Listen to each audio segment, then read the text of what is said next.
ದೇಶದಲ್ಲಿ ಪ್ರಪಂಚದಲ್ಲಿ ಒಕ್ಕೊರಲಿನ ಮಾತು ಯುದ್ಧ ನಿಲ್ಲೇಬೇಕು. ಅಮೇರಿಕ, ಇಸ್ರೇಲ್, ಇರಾನ್ ನಡೀತಾ ಇರೋ ಯುದ್ಧ ಇದು 3 ದೇಶಗಳಿಗಲ್ಲ. ಅಲ್ಲಿ ಯುದ್ಧ ನಡೆದರೂ ಇಡೀ ಪ್ರಪಂಚದ ಉದ್ದಕ್ಕೂ ಕಣ್ಣೀರಿನ ಕತೆ. ಪ್ರಪಂಚವೇ ನೋವನ್ನು ಪಡ್ತಾ ಇದ್ದಾರೆ, ಕಣ್ಣೀರು ಪಡ್ತಾ ಇದ್ದಾರೆ. ಸಣ್ಣ ಸಣ್ಣ ದೇಶಗಳು, ಸಣ್ಣ ಸಣ್ಣ ರಾಜ್ಯಗಳು ಬಹಳ ನೋವಿನಲ್ಲಿದ್ದಾರೆ. ಇದನ್ನು ಯುದ್ಧ ನಿಲ್ಲಿಸಬೇಕಾದ್ದು ಮೊದಲನೇ ಕರ್ತವ್ಯ. ಯುದ್ಧ ನಿಲ್ಲಿಸೋ ಬದಲು ಈಗ ಅಮೇರಿಕಾದವರು 50,000 ಸೈನಿಕರನ್ನು ಇರಾನ್ಗೆ ನುಗ್ಗಿಸಿ ಸಂಪೂರ್ಣ ಇರಾನನ್ನು ಸರ್ವನಾಶ ಮಾಡಬೇಕು ಅಂತ ಹೊರಟಿದ್ದಾರೆ. ಕರ್ನಾಟಕದಲ್ಲಿ ರಿಕ್ಷಾಗಳು ಓಡಾಡ್ತಾ ಇಲ್ಲ, ವಾಹನಗಳು ನಿಂತೋಗಿದೆ, ಹೋಟ್ಲು ನಿಂತಿದೆ.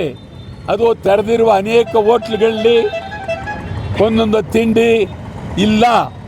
ಬಹಳ ಅತ್ಯಂತ ಗಂಭೀರವಾದ ಪರಿಸ್ಥಿತಿ ನಿರ್ಮಾಣ ಆಗಿದೆ. ಇನ್ನು 15 ದಿವಸದೊಳಗಾಗಿ ಯುದ್ಧ ನಿಲ್ಲಿಸ್ತಾ ಇದ್ದರೆ ಇಡೀ ಅಖಂಡ ಕರ್ನಾಟಕ ಬಂದ್ ಮಾಡಿ ಯುದ್ಧ ನಿಲ್ಲಿಸಿ ಅಂಥೇಳಿ ಒತ್ತಾಯ ಮಾಡ್ತಾ ಇದ್ದೀವಿ. ಇವತ್ತಿಂದ ಹೋರಾಟ ರಾಮನಗರ, ಮಂಡ್ಯ, ಮೈಸೂರು ಹೋರಾಟವನ್ನು ಆರಂಭ ಮಾಡಿದ್ದೇವೆ. ಈ ಹೋರಾಟ ನಿರಂತರವಾಗಿ ನಡೀತದೆ. ಯುದ್ಧ ನಿಲ್ಲಲೇಬೇಕು. ಯುದ್ಧ ನಿಲ್ಲಿಸಿ ಅಂಥೇಳಿ ಈಡಿಗಾಯಿ ಹೊಡೆಯುವ ಚಳವಳಿ ರಾಮನಗರದಿಂದ ಆರಂಭ ಆಗುತ್ತೆ. ಬೇಡವೇ ಬೇಡ, ಯುದ್ಧ ಬೇಡವೇ ಬೇಡ, ಬೇಡವೇ ಬೇಡ, ಗ್ಯಾಸ್ ಬೇಕೇ ಬೇಕು, ಗ್ಯಾಸ್ ಬೇಕೇ ಬೇಕು, ಯುದ್ಧ ಬೇಡವೇ ಬೇಡ, ಬೇಡವೇ ಬೇಡ, ಬೇಡವೇ ಬೇಡ,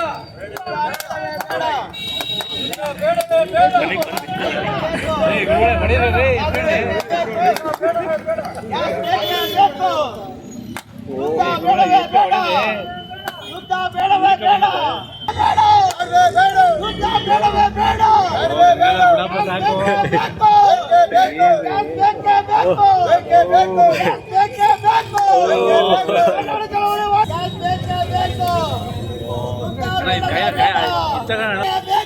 ಪ್ರಧಾನಿ ನರೇಂದ್ರ ಮೋದಿ ಅವರು ಸರ್ಕಾರ, ವಿರೋಧ ಪಕ್ಷ ರಾಹುಲ್ ಗಾಂಧಿ, ಬೇರೆ ಎಲ್ಲ ಪಾರ್ಟಿಯವರು ಒಮ್ಮತವಾಗಿ ಒಂದು ಟೀಮ್, ಒಂದು ಸಂಘಟನೆ ಮಾಡಿ ಪ್ರಧಾನಿಯವರ ನಾಯಕತ್ವದಲ್ಲಿ ಅಮೇರಿಕ, ಇಸ್ರೇಲ್, ಇರಾನ್ ಮುಖಂಡರುಗಳ ಜೊತೆಯಲ್ಲಿ ಕೂಡಲೇ ಮಾತನಾಡಿ ಯುದ್ಧ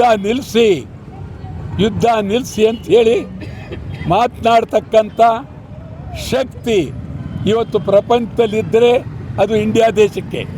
ಇಂಡಿಯಾ ದೇಶ ಇವತ್ತು ನಾಯಕತ್ವ ವಹಿಸಬೇಕು. ಇಂಡಿಯಾ ದೇಶದಲ್ಲಿ ಯಾರೇ ಪ್ರಧಾನಿಯಾಗಿರಲಿ ಅವ್ರ ಬಗ್ಗೆ ನಾವು ಯಾವುದೇ ವಿಚಾರ ಚಿಂತನೆ ಮಾಡಬಾರ್ದು.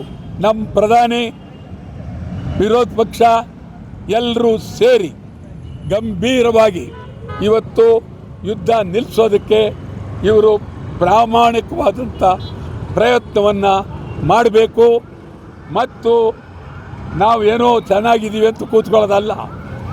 ಇದು ಯುದ್ಧ ಮುಂದುವರೆದರೆ ನಮಗೂ ತೀವ್ರ ಅಪಾಯ ಒದಗುತ್ತೆ ಅಂತ ತೀವ್ರವಾಗಿ ಎಚ್ಚರಿಕೆಯನ್ನು ಕೊಟ್ಟು ಕರುನಾಡು ಟೈಮ್ಸ್ ಚಾನೆಲ್ನಲ್ಲಿ ಸುದ್ದಿ ಮತ್ತು ಜಾಹೀರಾತು ನೀಡಲು ಈ ನಂಬರ್ಗೆ ಕರೆ ಮಾಡಿ.